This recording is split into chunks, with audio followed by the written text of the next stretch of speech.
I'm Josh Farley. I'm an ecological economist here at the University of Vermont and a professor in the Department of Community Development and Applied Economics. I'm also a bike commuter because it's the most fun and cheapest and best way to get anywhere. I have to say that I consider myself a bike rider in the same way I consider myself a dishwasher user.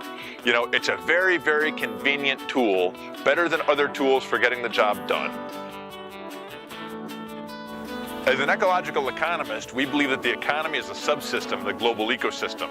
You can't make something from nothing, so all the raw materials we transform into economic products come from nature, and you can't make nothing from something, so everything wears out, breaks down, falls apart, and returns to nature as waste. You need energy to do work, and that energy becomes pollution. And we live on a finite planet. And the rate at which we extract raw materials from nature and spew it back to nature as waste is constrained by the size of that finite planet. And we have no choice but to develop an economy within those limits. So my view actually is that we need to have a sustainable economy, and many of the big steps we take to getting there are going to improve our quality of life.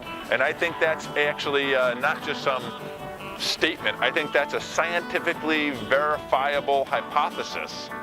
Second is, what is the impact on quality of life of making that shift? And I'm particularly interested, first of all, what's the impact on human health?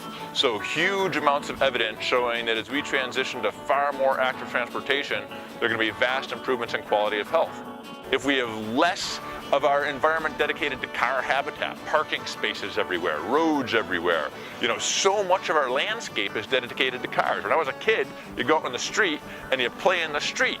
And now you'd get run over and killed because cars have taken over all our public spaces. People say that exercise makes you happier, but the fact is that our status quo as we evolved for 250,000 years was immense amounts of exercise. We had to follow the game, we had to harvest plants, people walk 20 or 25 miles a day. What happens is lack of exercise makes you depressed. By shifting to active transportation, we're trying to restore the norm, how we evolved to be. One of the most unpleasant times in the average person's day is their commute to work. I love my commute to work so much that many times I come in on a Sunday. Today is actually Tuesday. I did ride my bike in on Sunday just to go for a bike ride. I do it regularly, and I don't actually stop at the office, but I just enjoy my commute enough that it's worth doing any day of the week. And I don't know many car drivers who will say the same.